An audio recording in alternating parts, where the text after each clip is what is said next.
네, 어느 날 저녁이 되자 아내가 남편에게 이렇게 이야기를 합니다. 여보, 오늘은 당신을 위해서 깜짝 놀랄 메뉴를 준비했어. 그러니까 남편이 이야기를 하죠. 깜짝 놀랄 만한 메뉴? 뭘까? 그랬더니 아내가 하는 말이, 지난 이틀 동안 연거푸 햄버거만 먹었으니 오늘 햄버거를 먹을 줄은 생각도 못했지? 아마 그 남편은 깜짝 놀랐을 겁니다. 오늘 저는 여러분들을 위해서 깜짝 놀랄 만한 하나님의 말씀을 준비했습니다. 여러분께서 늘 같은 본문 같은 내용만 하는 것으로 깜짝 놀라기를 원치 않습니다. 오늘도 주시는 말씀 속에서 주시는 분명한 유익이 있고 또 여러분들이 깨달음이 있기를 원하고 정말 하나님의 깊이와 높이와 넓이와 그 신기함과 오묘함을 깨닫는 그런 시간들이 될 수 있기를 바랍니다. 하나님의 말씀은 우리가 파도 정말 다함이 없을 만큼 풍성한 하나님의 말씀입니다. 그리스도 안에는 지혜와 지식의 모든 보화가 감추어져 있다라고 성경은 이야기를 합니다. 우리가 그와 같은 마음으로 갈급한 마음으로 또 오늘 말씀을 받기를 원합니다. 우리가 이제 어느덧 요한복음 17장도 이제 막바지에 이르게 되었습니다. 그 17장 속에서 우리가 영광에 대하여서 여러 차례 우리가 생각을 해보았죠. 오늘도 영광에 대한 이야기를 합니다. 앞서서 영광에 대해서 우리가 여러모로 다각도에서 이 영광을 함께 설명하고 이야기를 나눠왔습니다. 물론 오늘 함께 나눌 이 영광에 대한 이해도 앞에 말씀드렸던 그 영광과 맥락을 같이 하지만 오늘 이 본문 속에서 또 우리가 생각해 보아야 할 아주 구체적인 그 영광의 내용이 있다고 생각이 됩니다. 특별히 예수님께서 여기 본문에 보시면 창세전부터 내게 주신 나의 영광이라고 이야기를 합니다. 이걸 보면 우리가 이해하고 상상하고 생각하는 것보다 어떤 초월적인 능력, 영광일 것으로 생각되어지고 이 세상에서 우리가 경험되어지거나 만들어질 수 있는 어떤 어떤 영광과는 분명히 차원이 다른 초월적인 수준의 영광이라고 우리가 생각할 수 있습니다. 그래서 예수님께서 이 땅에 오신 목적이 무엇인가? 또 예수님이 왜 십자가에 못 박혀 죽으셔야만 했는가? 그것은 죄로 말미암아 사망의 운명 가운데 놓여 있는 우리들을 그 가운데서 꺼내고 자유롭게 하고 구원을 얻게 하시기 위함이다. 분명하죠? 맞는 말씀입니다. 그러나 우리를 그저 그 자리에서 꺼내는 것으로만 설명되어지지 않고 그 이상의 우리를 향한 더 크고 놀라운 하나님의 약속과 목적이 있다라고 성경은 우리에게 말씀하고 있는 겁니다. 그것이 오늘 본문에서는 영광이라는 것으로 우리에게 말씀하고 있는 것이죠. 오늘 17장 22절을 잠깐 보세요. 22절을 보시면 거기에도 내게 주신 영광을 내가 그들에게 주었사오니 이렇게 나오죠. 예수님께서 내게 주신 영광을 내가 그들에게, 여기서 그들은 예수 믿는 자들입니다. 그들에게 주었사오니, 이미 주었다라고 이야기를 해요. 과거형으로 설명을 하고 있습니다. 자, 그런데 오늘 본문 24절 마지막에 보면 내게 주신 나의 영광을 그들로 보게 하시기를 원하옵나이다. 여기서 말하는 영광은 아직 나타나지 않은 영광이죠. 미래적인 의미가 있습니다. 여기 예수님께서 그들로 보게 하기를 원하옵나이다. 이 원한다라는 뜻이 번역된 성경을 보면 wish 또는 want, desire 이런 것으로 번역이 되어 있는데 헬라어 원래적인 의미 가운데에는 I will 이라는 뜻이 있습니다. 그래서 이것은 예수님께서 그 단순한 바램이 아니라 예수님께서 이 일들을 이루시고야 말겠다라는 예수님의 결연한 의지가 들어있는 표현이라고 우리가 생각할 수 있습니다. 자, 그렇다면 우리가 생각해야 할 것은 예수님께서 말씀하시는 내게 주신 영광이라는 이 의미는 뭘까? 라는 것이죠. 내게 주신 영광이 뭘까? 여러분 궁금하시죠? 네? 플리즈 궁금해 주십시오. 우리 다 궁금하기로 하십시다. 예. 나는 궁금해, 나는 궁금해. 예, 이렇게 스스로를 세뇌를 시켜놓고, 자, 우리는 이제 궁금한 가운데서 이제 시작을 한 겁니다. 그래야 이 설교 시간도 짧고, 정말 재미있게 느껴지지. 여러분 이거 궁금해하지 않으시면, 이 설교 시간 상당히 지루하게 느껴지실 겁니다. 자, 그래서 오늘 특별히 이 성경 말씀을 우리가 좀 여러 군데를 찾아보게 될 거예요. 이것도 사실 더 많은 구절이 있습니다만 추려서 꼭 우리가 보아야 할 말씀만을 추렸습니다. 그래서 말씀을 찾아볼 텐데 여러분께서 말씀을 가까이 하시고 또 설교의 어떤 진행 방향이나 그 흐름을 놓치지 않도록 주의하면서 말씀을 함께 나누도록 하시죠. 먼저 그렇다면 구약 속에서 나타나는 하나님의 영광은 어떨까? 하나님의 영광을 구약에서 어떻게 기록하고 묘사되고 있을까 하는 겁니다. 신명기 5장 갑니다. 구약 성경 신명기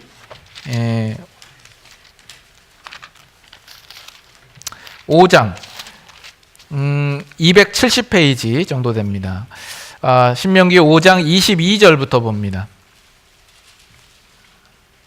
5장 22절부터 27절까지인데, 예, 제가 한번 읽겠습니다. 여러분들이 읽느라고 어떤 내용인지 잘 파악이 안 되실까 싶어서 제가 읽을 테니까 여러분 어떤 내용인지 귀담아서 한번 들어보시길 바랍니다. 22절부터 있습니다. 여호와께서 이 모든 말씀을 산 위 불 가운데 구름 가운데 흑암 가운데에서 큰 음성으로 너희 총회에 이르신 후에 더 말씀하지 아니하시고 그것을 두 돌판에 써서 내게 주셨느니라.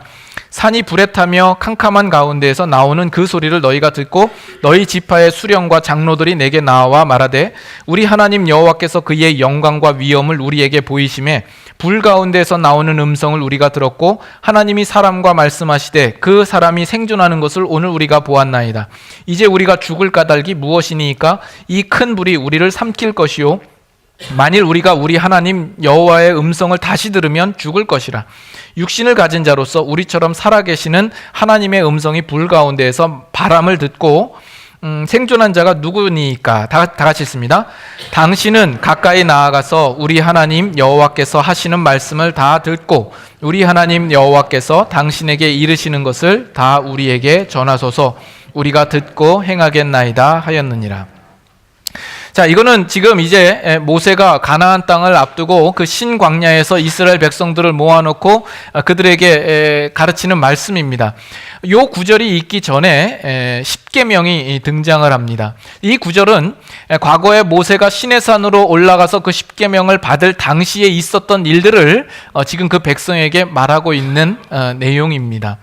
그래서 그때에 보면 22절에 하나님이 산 위 불 가운데 구름 가운데 흑암 가운데에서 큰 음성으로 너희 총회에 이르셨다라고 말하죠.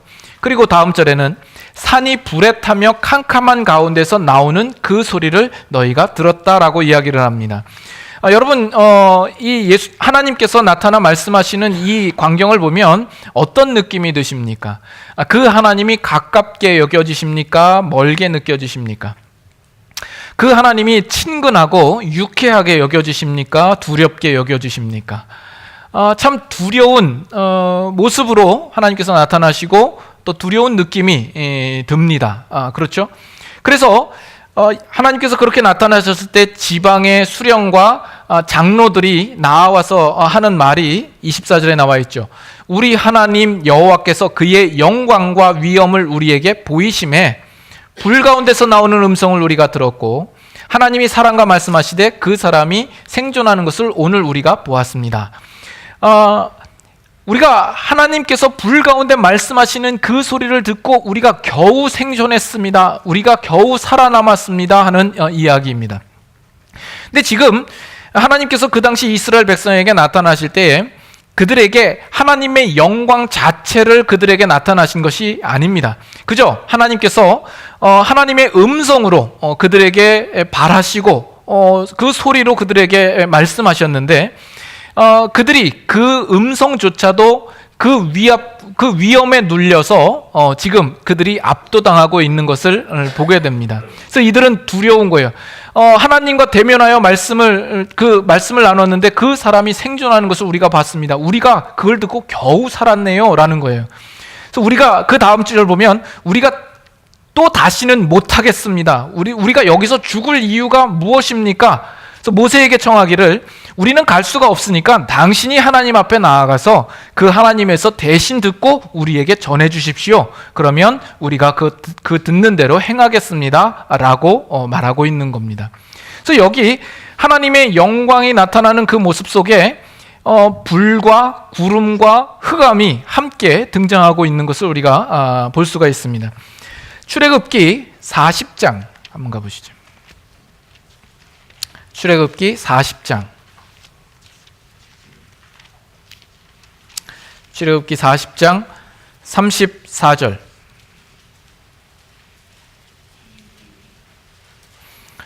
출애굽기 40장 34절. 구약성경 144페이지. 40장 34절. 제가 읽고 35절 같이 읽죠. 구름이 회막에 덮이고 여호와의 영광이 성막에 충만하매 모세가 회막에 들어갈 수 없었으니 이는 구름이 회막 위에 덮이고 여호와의 영광이 성막에 충만함이었더라. 예. 여기 보면 모세가 들어갈 수 없었다고 그러는데 구름이 그 회막에 덮이고 여호와의 영광이 성막에 충만했다라고 나옵니다. 그 말이 34절과 35절에 거의 동일하게 같이 등장하고 있는 것을 보게 됩니다. 반복해서. 그러면 여기서 구름 따로 영광 따로 있는 것일까요? 그것이 아니라 하나님의 영광이 그 구름이 덮이는 것으로 같은 의미로 지금 설명이 되어지고 있는 겁니다. 어쩌면 하나님의 영광이 임하는 것이 마치 이 구름이 덮인 것 같은 형상과 모양을 하고 있어서 이렇게 표현하고 있는지도 모르죠. 그래서 여기 나오는 구름은 복수형으로 clouds라고 써있지 않고 언제나 cloud라고 단수형으로 씁니다. 하나님의 영광에 대하여서 이야기할 때는 그 구름은 언제나 단수로 쓰고 있습니다. 사도행전에 예수님께서 승천하실 때에도 구름이 그를 가리웠다라고 했을 때도 거기도 단수로 쓰고 있죠. 그것은 하나님의 영광을 나타내는 어떤 표현이 되고 있는 겁니다.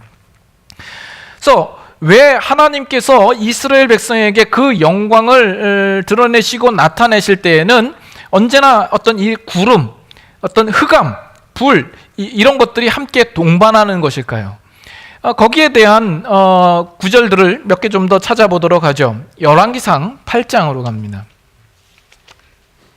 열왕기상 8장 구약성경 524페이지 열왕기상 8장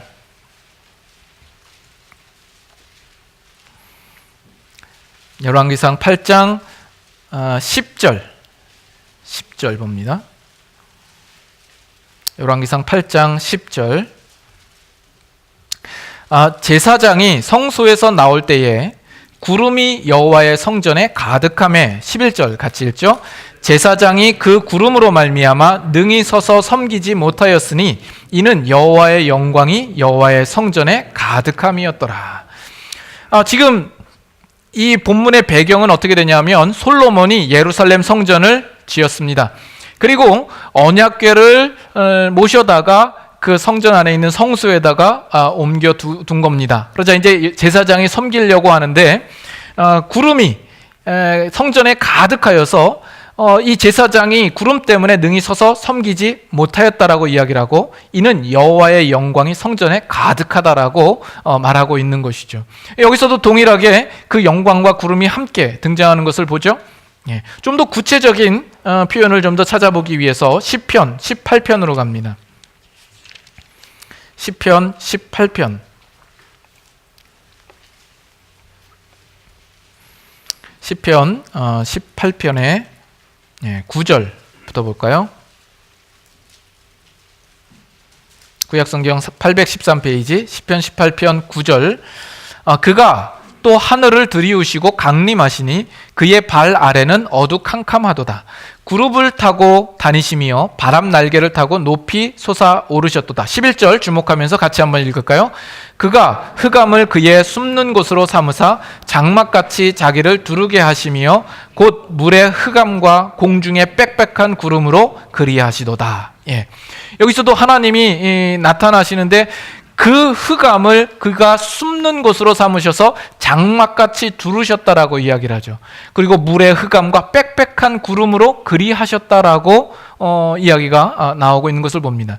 하나님께서 자신을 가리우시고 나타나시는 어떤 형상 모습으로 나타납니다. 하나 더 봅니다. 시편 97편.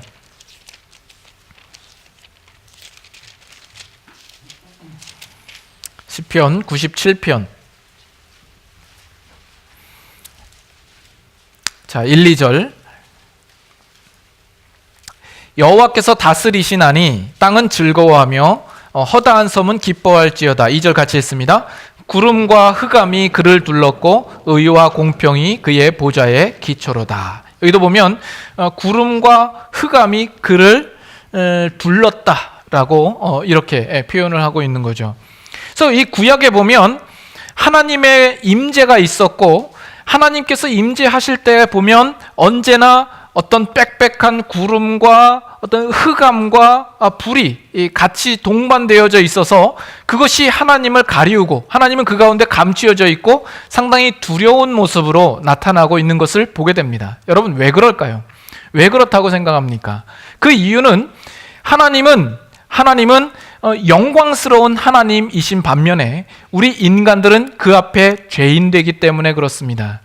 우리는 그 영광스러움에 가까이 다가갈 수도 없고 그를 만날 수도 없고 그를 볼 수도 없는 것이죠. 만약에 우리가 그 하나님의 영광을 가까이서 보고 만난다면 우리는 거기에 살아남을 수 없을 것입니다.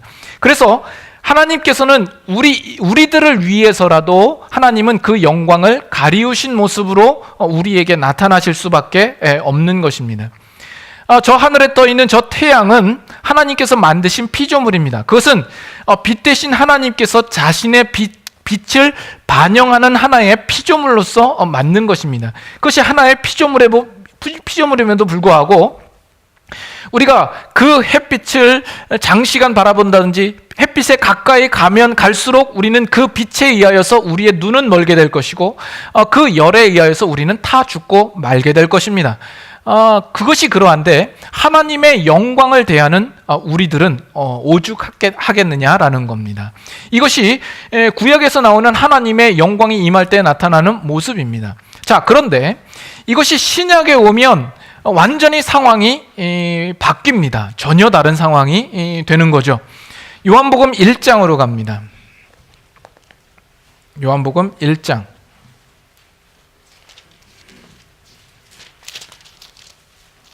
요한복음 1장 1절부터 5절까지 한번 봅니다. 요한복음 1장 1절부터 5절까지 같이 교독합니다.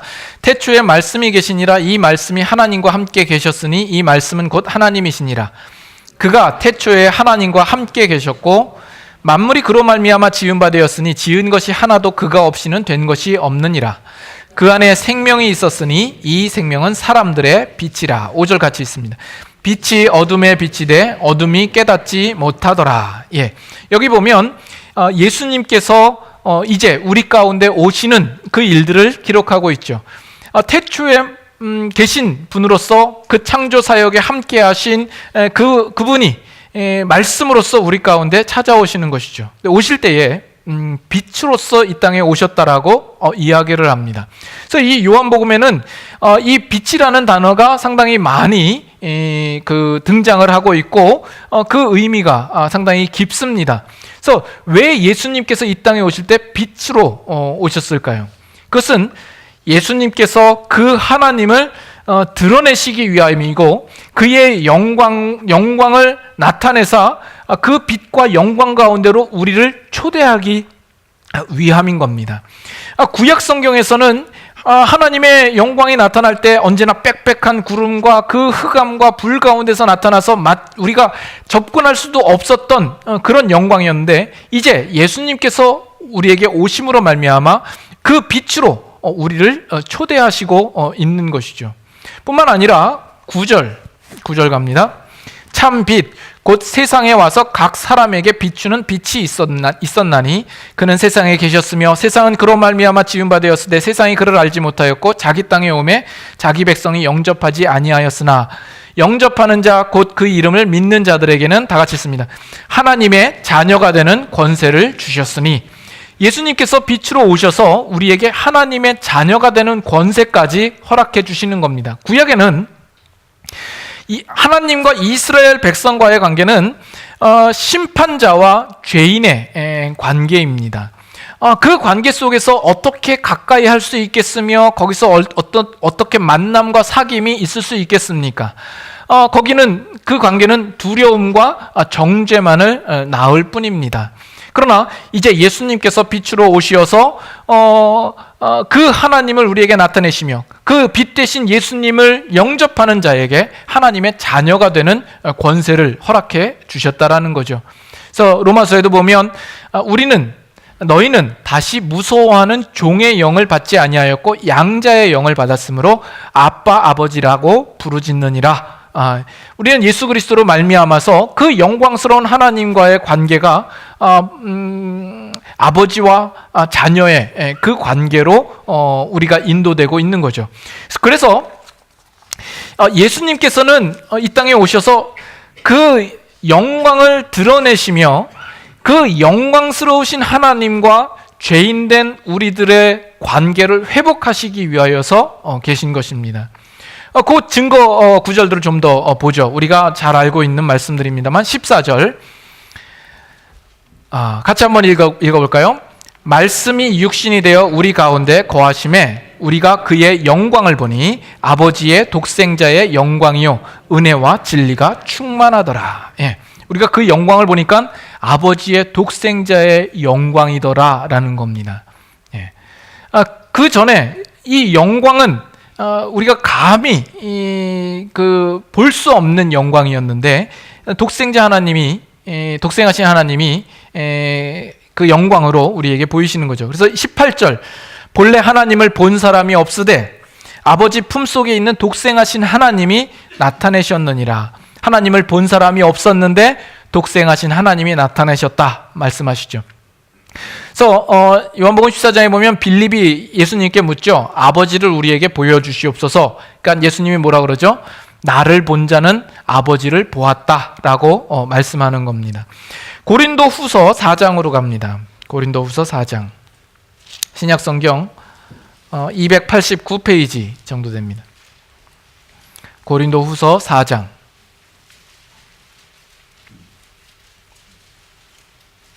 4장 6절 4장 6절 같이 한번 읽겠습니다. 어두운 데서 빛이 빛이라 말씀하셨던 그 하나님께서 예수 그리스도의 얼굴에 있는 하나님의 영광을 아는 빛을 우리 마음에 비추셨느니라. 그 하나님께서 예수 그리스도의 얼굴에 있는 하나님의 영광을 아는 빛을 우리 마음에 비추셨다라고 말씀하고 있는 겁니다. 그래서 지금 이 구절들을 우리가 요약해서 정리해 보면 신자된 우리들은 예수 그리스도로 말미암아 그리스도의 얼굴에 있는 하나님의 영광의 그 빛을 우리의 마음에 비춤을 받고 우리가 하나님을 보게 되며 하나님의 영광을 맛보는 자리에 우리가 와 있게 되었더라라는 이야기입니다. 그것이 아까 예수님께서 내게 주신 영광을 그들에게 주었사오니 과거형으로 표현되어져 있는 그 의미라고 할 수가 있습니다. 그렇다면 왜 예수님께서 빛으로 오시고 영광으로 오시며 우리를 그 빛과 영광 가운데로 초대하시는 걸까요? 그것을 통하여서 우리에게 무엇을 이루려고 하시는 것일까요? 요한 1서 1장으로 갑니다. 더 뒤로 가셔서 요한 1서 마지막 신약 성경의 마지막 부분에 요한 1서 1장 388페이지 요한 1서 1장 5절부터 봅니다. 요한 1서 1장 5절 우리가 그에게서 듣고 너희에게 전하는 소식은 이것이니 곧 하나님은 빛이시라. 그에게는 어둠이 조금도 없으시다는 것이니라. 만일 우리가 하나님과 사귐이 있다 하고 어둠에 행하면 거짓말을 하고 진리를 행하지 아니함이거니와 그가 빛 가운데 계신 것 같이 우리도 빛 가운데 행하면 우리가 서로 사귐이 있고 그 아들 예수의 피가 우리를 모든 죄에서 깨끗하게 하실 것이요. 여기서 하나님은 빛이시라 라고 이야기를 합니다. 그리고 우리도 빛 가운데 행하면 우리가 서로 사귐이 있다라고 이야기를 합니다. 그것이 성도된 우리들끼리만의 사귐이 아니라 그 빛 대신 하나님과 더불어 나누는 사귐도 해당이 됩니다. 그것이 1장 3절에 나와 있죠. 3절. 우리가 보고 들은 바를 너희에게도 전함은 너희로 우리와 사귐이 있게 하려 함이니, 다 같이 읽습니다. 우리의 사귐은 아버지와 그의 아들 예수 그리스도와 더불어 누림이라. 예. 결국 우리를 빛 가운데 영광 가운데 초대하여서 그 하나님과 예수 그리스도와 사귐이 있게 하시려는 그 목적을 가지고 계신다라는 거예요. 지금 이것은 우리가 요한복음 17장에서 그 전에 여러분들과 여러 차례 나누었던 그 내용과도 상당히 일맥상통합니다. 예수님께서 하시는 그 기도의 내용을 보면 우리로 진리로 거룩함을 입게 하사 우리로 하여금 그 거룩하신 하나님과 화목하게 하고 또 그 아버지 안에 예수 그리스도가 거하시고 예수 안에 아버지가 거하심 같이 예수님이 우리 가운데 거하시고 우리도 예수 안에 있어서 우리가 온전함을 이루어 하나 되게 하는 자리까지 우리를 목적하신 것이죠. 그 일들을 통하여서 우리가 하나님과 예수 그리스도와 사귐의 자리까지 오게 하시기를 예수님은 원하셨던 것이죠. 이것이 기독교의 내용입니다. 아주 핵심되고 중요한 내용이 될 수가 있는 겁니다. 그래서 이것을 우리가 아는 자는 예수 그리스도를 믿고 우리가 그 하나님을 아버지라고 부르며 이 예배의 자리로 나올 수 있다는 것 자체가 우리에게는 너무나도 놀랍고 대단한 특권입니다. 예. 이거는 구약의 성도들이 그 하나님 앞에 나아갈 수 없었던, 마음대로 나아갈 수 없었던 그 상황을 생각한다면 우리가 지금 있는 이 자리는 세상에 다른 것이 부러울 것이 없는 그 놀라운 특권과 축복을 가지고 이 자리에 와 있다라는 겁니다. 그래서 우리가 하나님을 마음껏 부르며 그를 아버지라고 부르며 한마음으로 주님을 찬양하며 예배 가운데 있는 이 예배는 영광스러운 예배입니다. 그러나 오늘날 우리가 예배를 드릴 때 영광스러운 예배라는 인식이 많이 없어진 느낌이 듭니다. 예배의 신성함과 하나님에 대한 경외함도 없어지고 그저 주일날 한번 잘 나와서 설교 잘 듣고 갔다, 이 정도로 우리가 생각하고 있지 않나 생각이 됩니다. 우리가 예수 그리스도로 말미암아 우리가 그 영광 가운데 영광을 맛보며 영광을 찬미하는 그 자리에 와 있다라는 것이 놀라운 겁니다. 자, 그러나 아직 예수님께서 기도하신 그 기도의 내용의 자리까지는 우리 아직 가지 않은 겁니다. 요한복음 17장 24절 우리 본문으로 다시 한번 가보시죠. 요한복음 17장 24절에 예수님께서 내게 주신 영광을 그들로 보게 하시기를 원합니다. 그래서 하나님께서 예수님에게 주신 영광이 무엇일까? 또 예수님이 우리에게 보게 하시기를 원하시는 그 영광이 무엇일까? 하는 그 내용은 이 24절 안에 힌트가 있습니다. 그건 어떤 것이냐면 24절 처음부터 잘 보십시오. 하나님이 아버지여 내게 주신 자도 나 있는 곳에 나와 함께 있어. 예수 그리스도와 함께 있는 그 자리죠. 또 아버지께서 창세전부터 내게 주신 영광이요 또 나를 사랑하심으로 내게 주신 나의 영광인 겁니다. 그래서 정리하면 이렇습니다. 예수님께서 우리에게 주시고자 하시는 그 영광이라고 하는 것은 예수님이 창세 전부터 하나님과 함께 계시며 하나님의 사랑하심을 입는 그 모습으로 있었던 그 영광을 가리켜서 이야기를 하는 겁니다.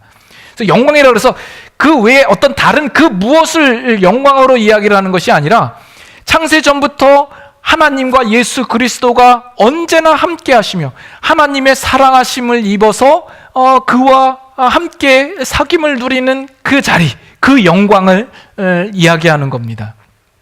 그래서 예수님께서 우리에게 보게 하시기를 원하시는 영광이라고 하는 것도 마치 예수님이 창세전부터 하나님과 누리셨던 그 영광, 그래서 우리가 가까이 하나님을 배웠고 직접 하나님의 영광을 보며 그와 사귐을 가지며 하나님의 사랑하심을 입는 관계로서 그와 함께 사는 것, 이것이 우리에게 주시고자 하시는 영광이다라는 겁니다. 그래서 지금까지 여러분들에게 설명을 드렸던 영광의 모습 중에 극대치입니다. 최대치를 지금 말씀드리는 거예요. 구약에는 하나님의 영광이 임할 때 그 빽빽한 구름과 흑암 가운데 불 가운데 나타나서 두렵고 다가갈 수 없고 감히 서서 말할 수 없는, 접근할 수 없는 그런 영광이었지만, 신약에 오자 예수님이 빛으로 영광으로 오셔서 그것을 우리에게 보이시고 예수로 말미암아 우리가 영광을 맛보고 영광의 하나님을 우리가 간접적으로 만납니다. 그러나 예수님께서 지금 기도 속에서 우리에게 장차 보게 하시기를 원하시는 그 영광이라고 하는 것은 그 예수님이 하나님과 창세전부터 함께 있었던 하나님의 사랑하심을 입고 그와 함께 늘 사귐의 관계 속에 있었던 그 영광을 우리에게 주시고자 합니다라는 겁니다. 여러분 놀랍지 않습니까? 놀라운 표정 좀 지어주십시오. 시무룩하게. 이것을 우리가 아는 자라면 정말 우리 신자된 그 영광이 얼마나 놀라운가 하는 것을 우리는 알 수 있어야 되는 겁니다. 이 예수님의 기도가 장차 성취가 되겠죠. 그것이 성경에 나와 있을까요? 네, 나와 있습니다. 요한계시록 21장으로 갑니다. 요한계시록 21장 1절부터 봅니다. 요한계시록 21장 1절부터 봅니다. 또 내가 새 하늘과 새 땅을 보니 처음 하늘과 처음 땅이 없어졌고 바다도 다시 있지 않더라. 또 내가 보매 거룩한 성 새 예루살렘이 하나님께로부터 하늘에서 내려오니 그 준비한 것이 신부가 남편을 위하여 단장한 것 같더라. 내가 들으니 보좌에서 큰 음성이 나서 이르되, 다 같이 읽습니다. 보라, 하나님의 장막이 사람들과 함께 있음에 하나님이 그들과 함께 계시리니 그들은 하나님의 백성이 되고 하나님은 친히 그들과 함께 계셔서. 여기 보면 구약에 표현되어져 있는 하나님의 어떤 모습과 나타나심과 얼마나 대조를 이루는지 한번 보십시오. 그 빽빽한 구름 가운데서 흑암으로 자기를 숨을 곳을 삼으시고 장막같이 두르셔서 모세도 섬기기 어렵고 제사장도 능히 서서 섬길 수 없을 만큼 상당히 두려운 모습으로 나타나셨던 하나님이 그 마지막에는 하나님의 장막이 사람들과 함께 있고 그들과 함께 있겠다라고 이야기를 합니다. 함께 세 번이나 반복해서 나오고 있는 것을 보죠. 하나님이 우리와 함께 있겠다라고 말씀을 합니다. 22절부터 봅니다. 22절부터 마지막 절 27절까지 한번 교독하도록 하죠. 성 안에서 내가 성전을 보지 못하였으니 이는 주 하나님 곧 전능하신 이와 및 어린 양이 그 성전이심이라. 그 성은 해와 달의 비침이 쓸데없으니 이는 하나님의 영광이 비치고 어린 양이 그 등불이 되심이라. 만국이 그 빛 가운데로 다니고 땅의 왕들이 자기 영광을 가지고 그리로 들어가리라. 낮에 성문들을 도무지 닫지 아니하리니 거기에는 밤이 없음이라. 사람들이 만국의 영광과 존귀를 가지고 그리로 들어가겠고 무엇이든지 속된 것이나 가증한 일 또는 거짓말하는 자는 결코 그리로 들어가지 못하되 오직 어린 양의 생명책에 기록된 자들만 들어가리라.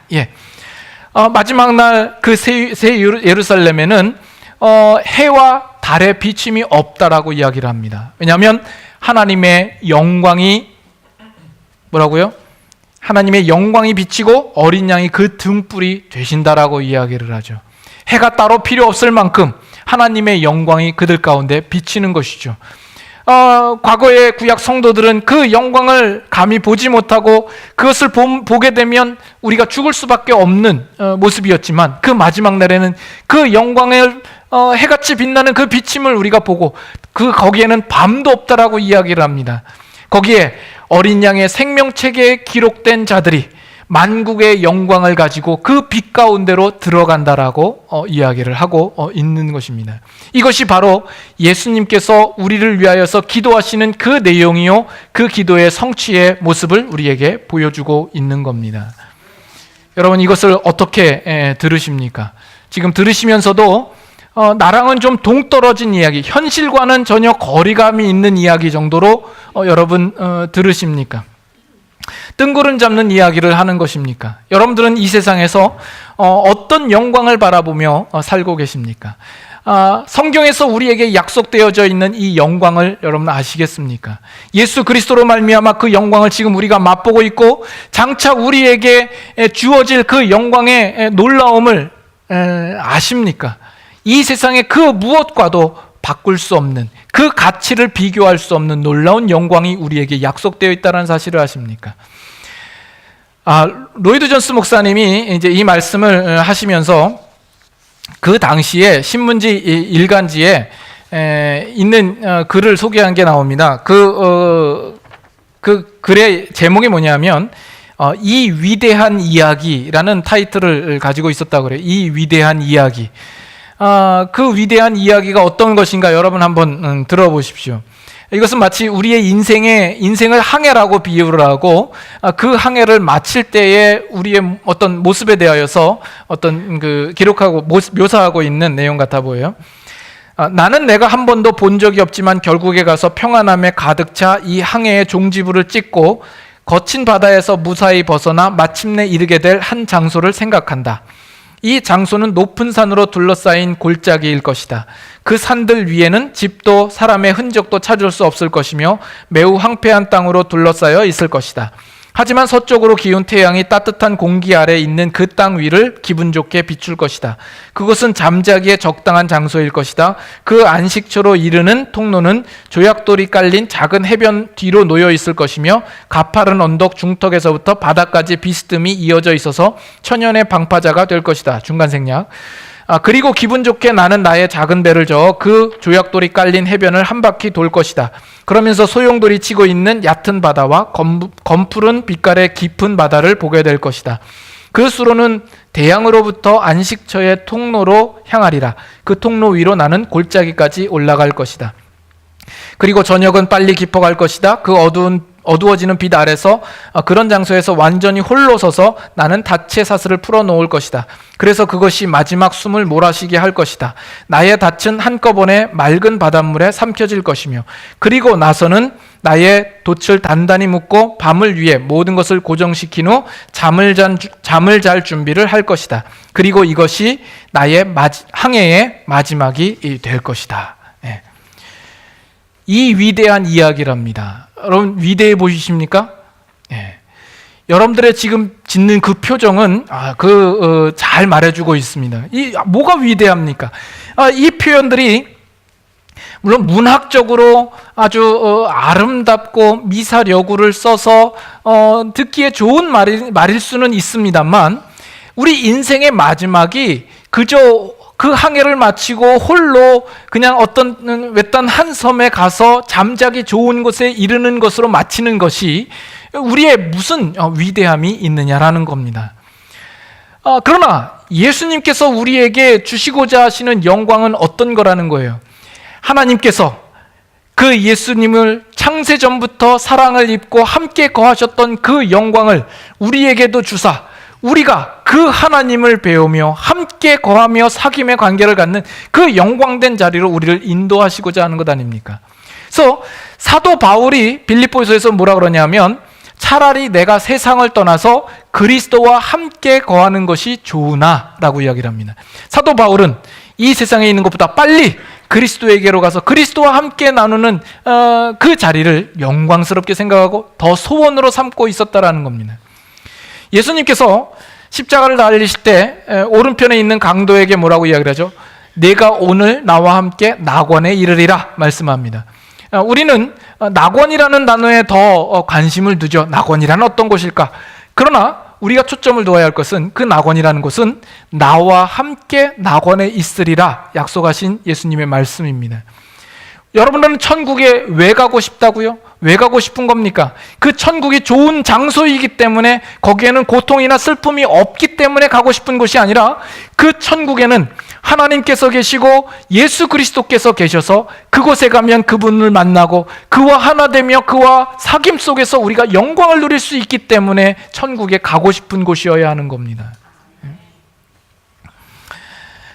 지난주에 대선이 있었고, 대통령 선거 가운데 이제 트럼프가 미국의 대통령이 되었죠.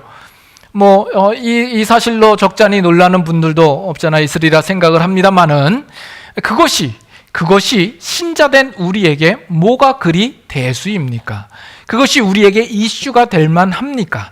누가 대통령이 되든 간에 우리에게 이미 주어진 운명과 우리에게 주어진 그 약속을 하나도 손상시키거나 실패케 할 수 없을 뿐만 아니라, 그들의 대통령이 어떤 누가 되었다 한들 그들이 우리에게 도움을 줄 수도 없으며 영향을 주지도 않는 것입니다.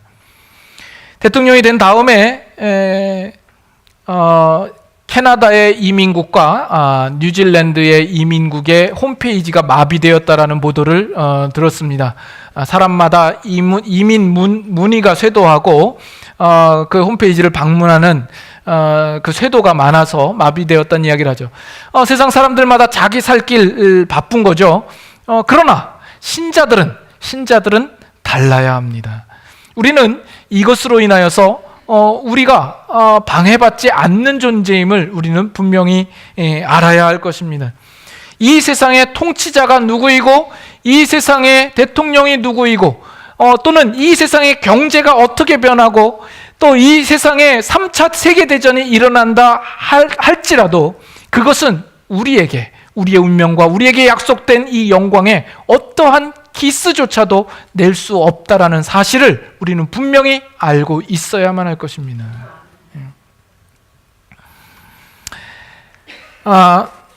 지난주에 누군가 이제 그 유튜브를 보내준 게 있어요. 저도 인터넷을 보다가 잠깐 본 적이 있는데, 존 메가더 목사님이 이 대선이 있기 전에 성도들에게 설교 중에 잠깐 나누었던 말씀을 이렇게 보내줬어요. 존 메가더 목사님 말씀하시는 것을 들으니까 어찌나 제가 가지고 있던 생각과 얼마나 동일한지 모릅니다. 저도 비슷한 얘기를 과거에 했는데, 제가 이야기할 때는 아무도 반응을 하지 않고 있다가 이제 존 메가더 목사님이 말씀하시니까 아주 영향력 있게 많은 사람이 듣게 됩니다. 그래서 제가 억울하다는 이야기가 아니라 감사하죠. 저와 뜻을 같이 하고 정말 하나님의 나라를 바라보며 이렇게 말씀하시는 분이 있으신 것이 감사합니다. 근데 존 메가더 목사님이 아주 기막힌 비유를 하나 들어서 그것을 토대로 잠깐 오늘 말씀과 비추어서 말씀을 나누려고 합니다. 마치 이 세상에 있는 어느 나라든 상관없이 우리의 있는 세상은 다 타이타닉호에 승선하여 있는 승객들과 같은 모습이다라는 거죠. 우린 다 타이타닉에 모여 있습니다. 그런데 이 세상에 정치가가 누가 되고 대통령이 누가 되어서 그가 하고자 하는 그 일들은 그저 그 타이타닉호의 갑판 위에 있는 그 의자들을 그저 재배치하는 정도밖에 안 된다라는 거죠. 그 의자를 어떻게 재배치할까, 어떻게 아름답게 할까, 이런 정도밖에 안 된다라는 거예요. 그러나 가장 큰 문제는 그 타이타닉호가 지금 침몰하는 중에 있더라는 겁니다. 그것이 우리에게 가장 큰 문제인데, 세상 사람들은 그 문제를 보지 못하고 이 세상에, 이 사회의 대통령이 누가 될까? 그들이 고치는 그들의 팔러시가 어떻게 우리를 좌우할까? 우리를 더 편안하게 할까? 안녕하게 할까? 행복하게 할까? 우리는 그것만 바라보고 있다라는 겁니다. 지금 정작 그 세월호가 아니죠. 죄송합니다. 타이타닉호가 침몰하는 중에 있는데 말이죠. 정작 중요한 문제를 보지 못하고 있는 겁니다. 그러나 누구는 알죠? 예수 그리스도를 믿는 신자된 우리들은 그 사실을 아는 것이죠. 결국 이 세상은 끝날 것이요, 그 마지막에는 하나님의 심판과 하나님의 멸망만이 남겨져 있다는 사실을 우리만이 압니다. 그리고 그 멸망되는 가운데서도 우리에게는 주어진 약속이 있다라는 걸 알죠. 예수님께서 이와 같이 기도하시고 우리에게 정말 그 놀라운 영광의 약속들을 우리에게 허락하여 주신 것을 우리는 압니다. 성경을 통해서 우리에게 약속하여 있고, 그래서 성경도 우리에게 요구하기를 너희는 땅의 것을 생각하지 말라 위의 것을 생각하라라고 이야기를 합니다. 또 분명히 약속하기는 잠시 받는 환난에 경한 것이 지극히 크고 영원한 영광에 중한 것을 이룰 것이다 라고 이야기를 하죠. 우리가 이 땅에서 받는 어떤 고난과 핍박과 어려움조차도 그것은 잠시 받는 환난에 경한 것, 가벼운 것이라고 이야기를 합니다. 그러나 그것이 지극히 크고 영원한 영광에 중한 것을 이룬다라고 이야기를 합니다. 그러므로 우리가 주목할 것은 보이는 것이 아니라 보이지 않는 것이다. 보이는 것은 잠깐이요 보이지 않는 것은 영원하기 때문이다라고 이야기를 합니다. 현재의 고난은 장차 우리에게 나타날 영광과 좋게 비교할 수 없도다라고 이야기를 합니다. 우리는 그 영광을 약속받은 자요 아는 자입니다. 그러나 그럼에도 불구하고 우리로 하여금 여전히 이 세상에서 살게 하시는 이유는 무엇입니까? 그 침몰되어져 가는 그 타이타닉 호에서 우리가 그저 방관하고 뒷짐지고 바라보는 것을 하나님이 원하셨던 것일까라는 겁니다. 그렇지 아니하고 그 알지 못하는 사람들에게 그 복음을 깨우치게 하고 그들로 하여금 빨리 그 구명정에 태워서 그들로 구원을 얻게 하도록 우리가 이 세상에 세워 있다라는 것입니다. 그 영광을 아는 자의 이 세상에서의 가져야 할 사명일 겁니다. 여러분들은 이 사실을 아시는 분입니까? 이것을 아신다면 우리는 여러분들은 과연 지금과 같이 살던 방식대로 살아도 될지 스스로를 한번 깊이 있게 생각해 보시기를 권합니다. 내가 지금 이 땅에서 추구하고 있는 그것이 이 세상의 쾌락과 잠깐 있는 어떤 성공과 행복과 신분이나 어떤 지위 이런 것을 우리는 영광으로 삼고 가고 있지는 않는가? 우리가 이 사실을 알진대 더욱 빛 대신 예수 그리스도께로 나아가야 할 것이며 우리에게 주신 그 영광을 맛보며 또 우리 앞에 있는 그 영광을 기대하며 이 땅 가운데 우리로 있게 하신 하나님의 사명에 우리가 충성을 다해야 될 줄로 믿습니다. 기도하겠습니다. 기도하고 바로 성찬식으로 이어지도록 하겠습니다.